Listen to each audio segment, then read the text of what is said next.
नमस्कार। प्रादेशिक समाचार के साथ मैं पूनम करकेट्टा। पहले मुख्य समाचार। प्रधानमंत्री 30 सितंबर को आकांक्षी ब्लॉक के लिए संकल्प सप्ताह का करेंगे शुभारंभ। देश भर की पंचायत और ब्लॉक स्तर के लगभग 3000 प्रतिनिधि लेंगे हिस्सा। चक्रधरपुर रेल मंडल के हावड़ा मुंबई मुख्य रेल मार्ग पर राउरकेला स्टेशन यार्ड के अपग्रेडेशन कार्य को लेकर 15 दिनों तक रेल सेवाएं रहेंगी असामान्य। आतंकवाद निरोधी दस्ता एटीएस ने छापेमारी कर अंतरराज्यीय अफीम तस्करी गिरोह के 3 आरोपितों को किया गिरफ्तार। और एशियाई खेलों में भारत को 1 स्वर्ण, 1 रजत और 1 कांस्य पदक मिला। भारत 6 स्वर्ण, 8 रजत और 11 कांस्य सहित कुल 25 पदकों के साथ पदक तालिका में 5वें स्थान पर पहुंचा। और अब समाचार विस्तार से। प्रधानमंत्री नरेंद्र मोदी कल नई दिल्ली में देश के आकांक्षी ब्लॉकों के लिए सप्ताह भर चलने वाले संकल्प सप्ताह कार्यक्रम की शुरुआत करेंगे। भारत मंडपम में होने वाले उद्घाटन कार्यक्रम में देश भर के पंचायत तथा ब्लॉक स्तर पर करीब 3000 प्रतिनिधि हिस्सा लेंगे। इसके अलावा ब्लॉक और पंचायत स्तर के कार्यकर्ताओं, किसानों और अन्य वर्गों सहित लगभग 2 लाख लोग कार्यक्रम में वर्चुअल माध्यम से शामिल होंगे। संकल्प सप्ताह आकांक्षी ब्लॉक कार्यक्रम के प्रभावशाली क्रियान्वयन से जुड़ा है। प्रधानमंत्री ने ब्लॉक स्तर पर शासन में सुधार और नागरिकों के जीवन यापन का स्तर बढ़ाने के लिए इस वर्ष 7 जनवरी को इस राष्ट्रव्यापी कार्यक्रम की शुरुआत की थी। यह कार्यक्रम 329 जिलों के 500 आकांक्षी ब्लॉक में लागू किया जा रहा है। चक्रधरपुर रेल मंडल के हावड़ा मुंबई मुख्य रेल मार्ग पर राउरकेला स्टेशन यार्ड के अपग्रेडेशन कार्य को लेकर 15 दिनों तक रेल सेवाएं असामान्य बनी रहेंगी। रेलवे के आधिकारिक सूत्रों ने बताया है कि 29 सितंबर से 15 अक्टूबर तक प्री नॉन इंटरलॉकिंग और नॉन इंटरलॉकिंग कार्यों के लिए 66 ट्रेनों को रद्द रखा गया है। इनमें से कई महत्वपूर्ण लंबी दूरी की ट्रेनें भी शामिल हैं। इसके अलावा कई लंबी दूरी की ट्रेनों को नियंत्रित किया गया है और कुछ ट्रेनों के मार्ग भी अस्थायी रूप से बदले गए हैं। कोयला मंत्रालय, एनटीपीसी और एनएमएल ने बादाम, तलाईपल्ली, चट्टी बरियातू और चट्टी बरियातू दक्षिण, केरंडारी, दुलंगा कोयला खदानों के लिए डीओए पर हस्ताक्षर किए। इससे एनएमएल को खदानों के हस्तांतरण का रास्ता साफ हो जाएगा। हस्ताक्षर कोयला मंत्रालय में नामित प्राधिकारी एम नागराजू, अतिरिक्त सचिव शिवम श्रीवास्तव, निदेशक एनटीपीसी और एनएमएल के अध्यक्ष तथा एमओसी के अन्य वरिष्ठ अधिकारियों की उपस्थिति में हुआ। एनएमएल एनटीपीसी लिमिटेड की 100% पूर्ण स्वामित्व वाली सहायक कंपनी है। वर्तमान में एनटीपीसी 87 मिलियन मीट्रिक टन प्रतिवर्ष की चरम दर क्षमता के साथ 8 कोयला खदानों यानी पकरी बरवाडी, दुलंगा, तलाईपल्ली, चट्टी बरियातू, करंडारी, बादाम, बनहारडीह और उत्तरी धादु का विकास कर रहा है। हजारीबाग में चरही घाटी 14 माइल के पास अज्ञात अपराधियों ने 108 एम्बुलेंस के चालक और फार्मासिस्ट को चाकू मारकर जख्मी कर दिया। फिर उनसे लूटपाट कर अपराधी फरार हो गए। घटना कल मध्य रात्रि करीब 2 बजे की बताई जा रही है। एम्बुलेंस आग से झुलसे एक मरीज को रांची रिम्स पहुंचाकर वापस हजारीबाग लौट रही थी और इसी दौरान 4 अज्ञात अपराधियों ने मरीज ले जाने की बात कहकर एम्बुलेंस को रोका था। गोड्डा जिले में मेरी माटी मेरा देश अभियान को लेकर युवाओं में काफी उत्साह देखा जा रहा है। विस्तृत ब्यौरा दे रहे हैं हमारे संवाददाता।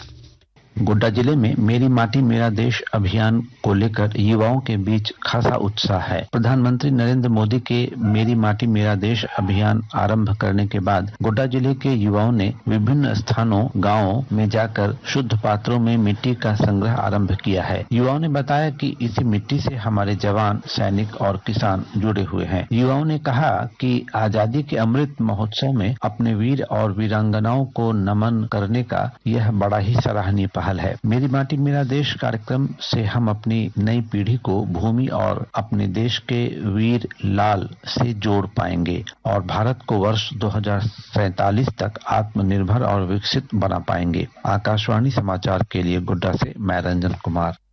आकाशवाणी के ताजा तरीन समाचारों के लिए आप हमारी वेबसाइट newsonair.com पर लॉग ऑन कर सकते हैं।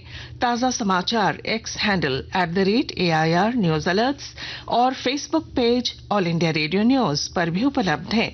आप प्रादेशिक समाचार एकांश के एक्स हैंडल @AIR न्यूज _ और फेसबुक, इंस्टाग्राम पेज तथा YouTube channel AIR news Ranchi पर भी हमारे बुलेटिन सुन सकते हैं। प्रादेशिक समाचार आप आकाशवाणी रांची से सुन रहे हैं। आतंकवाद निरोधी दस्ता ATS ने खूंटी मुरहू रोड में छापेमारी कर अंतर्राज्यीय अफीम तस्करी गिरोह के 3 आरोपितों को गिरफ्तार किया है। गिरफ्तार आरोपियों के पास से 5 किलोग्राम अफीम, 32,000 रुपए, 3 मोबाइल फोन और 2 बाइक बरामद हुई है। आईजी अभियान सह पुलिस प्रवक्ता AV होमकर ने बताया कि गुप्त सूचना मिली थी कि खूंटी थाना क्षेत्र में अंतर्राज्यीय मादक द्रव्य तस्करों के जरिए अवैध मादक द्रव्य अफीम की खरीद बिक्री की जानी है। सूचना के बाद ATS ने त्वरित कार्रवाई करते हुए खूंटी मुरहू रोड स्थित MS mile Indian oil petrol pump के पास से 3 तस्करों को गिरफ्तार किया। गिरफ्तार आरोपित अफीम की तस्करी झारखंड राज्य से पश्चिमी उत्तर प्रदेश और पंजाब राज्य में भी करते हैं। केंद्रीय संचार ब्यूरो की क्षेत्रीय धनबाद इकाई की ओर से गिरिडीह जिला प्रशासन के सहयोग से अमृत महोत्सव के तहत पोषण माह स्वच्छता ही सेवा मेरी माटी मेरा देश अभियान पर 27 अगस्त 2023 से गिरिडीह कॉलेज परिसर में 3 दिवसीय चित्र प्रदर्शनी चल रही है। चित्र प्रदर्शनी के दूसरे दिन जिला शिक्षा अधीक्षक विनय कुमार मुख्य अतिथि के रूप में शामिल हुए। साथ ही क्षेत्रीय शिक्षा पदाधिकारी प्रवीण कुमार तथा सहायक कार्यक्रम पदाधिकारी शिक्षा विभाग श्री अभिनव कुमार सिन्हा विशिष्ट अतिथि के रूप में शामिल हुए। स्वच्छ भारत मिशन अंतर्गत स्वच्छता पखवाड़ा का आयोजन 15 सितंबर से 2 अक्टूबर तक किया जा रहा है। इसके तहत सिद्धगोड़ा टाउन हॉल में गुरुवार को जमशेदपुर अधिसूचित क्षेत्र समिति और टाटा स्टील UCIL के सफाई कर्मियों, चालकों और पर्यवेक्षकों के लिए सफाई मित्र सुरक्षा शिविर का आयोजन किया गया। इसके तहत सफाई कर्मियों को निःशुल्क चिकित्सा जांच और सरकारी योजनाओं से जोड़ने का काम किया गया। सफाई मित्र सुरक्षा शिविर में लगभग 900 सफाई मित्रों ने हिस्सा लिया। मौसम। पिछले 24 घंटों में राज्य में कुछ स्थानों पर हल्के से मध्यम दर्जे की वर्षा हुई। राज्य में मानसून की गतिविधि सामान्य रही। मौसम विभाग के अनुसार अगले 3 दिनों तक राज्य में कहीं कहीं गर्जन के साथ वज्रपात की भी संभावना है। वहीं अगले 2 दिनों तक राज्य के दक्षिणी तथा निकटवर्ती भागों में कहीं कहीं भारी बारिश हो सकती है। चीन के हांगझोउ में खेले जा रहे एशियन खेलों में भारत को 1 स्वर्ण, 1 रजत और 1 कांस्य पदक मिला। अर्जुन चीमा, सरबजोत सिंह और शिव नरवाल की भारतीय टीम ने 10 मीटर एयर पिस्टल स्पर्धा का स्वर्ण पदक हासिल किया। वुशु में भारत की रोशिबिना देवी ने रजत जीता। फाइनल में रोशिबिना को चीन की वू जियाओ वेई से हार का सामना करना पड़ा। घुड़सवारी में भारत के अनुष ने कांस्य पदक जीता। अनुष ने व्यक्तिगत ड्रेसेस स्पर्धा में तीसरे स्थान के साथ कांस्य जीता। भारत 6 स्वर्ण, 8 रजत और 11 कांस्य सहित कुल 25 पदकों के साथ तालिका में 5वें स्थान पर है। अखबारों की सुर्खियां। चाईबासा में IED विस्फोट, जवान शहीद की खबर को राज्य से प्रकाशित सभी अखबारों ने प्रमुखता दी है। प्रभात खबर ने चाईबासा मनरेगा घोटाला, हाईकोर्ट के आदेश पर ED ने शुरू की प्रारंभिक जांच, इसे पहले पन्ने पर दिया है। झारखंड में डेंगू के 39 नए मरीज, इसे हिंदुस्तान ने अपने पहले पन्ने की सुर्खी बनाई है। दैनिक भास्कर ने लिखा है, रांची नई दिल्ली राजधानी एक्सप्रेस में भी अब मोटे अनाज के व्यंजन परोसे जाएंगे। निशानेबाजों ने दिलाया 1 और स्वर्ण, वुशु में मिली चांदी, इसे दैनिक जागरण ने अपनी सुर्खी बनाई है। अंग्रेजी अखबार टाइम्स ऑफ इंडिया और हिंदुस्तान टाइम्स ने हरित क्रांति के जनक MS स्वामीनाथन के निधन की खबर को प्रमुखता दी है। और अब अंत में मुख्य समाचार।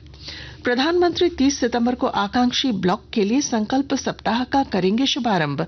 देश भर की पंचायत और ब्लॉक स्तर के लगभग 3000 प्रतिनिधि लेंगे हिस्सा। चक्रधरपुर रेल मंडल के हावड़ा मुंबई मुख्य रेल मार्ग पर राउरकेला स्टेशन यार्ड के अपग्रेडेशन कार्य को लेकर 15 दिनों तक रेल सेवाएं रहेंगी असामान्य। आतंकवाद निरोधी दस्ता एटीएस ने छापेमारी कर अंतर्राज्यीय अफीम तस्करी गिरोह के 3 आरोपितों को किया गिरफ्तार। और एशियाई खेलों में भारत को 1 स्वर्ण, 1 रजत और 1 कांस्य पदक मिला। भारत 6 स्वर्ण, 8 रजत और 11 कांस्य सहित कुल 25 पदकों के साथ पदक तालिका में 5वें स्थान पर पहुंचा। और इसके साथ ही आकाशवाणी रांची से प्रादेशिक समाचार का ये बुलेटिन समाप्त हुआ। नमस्कार।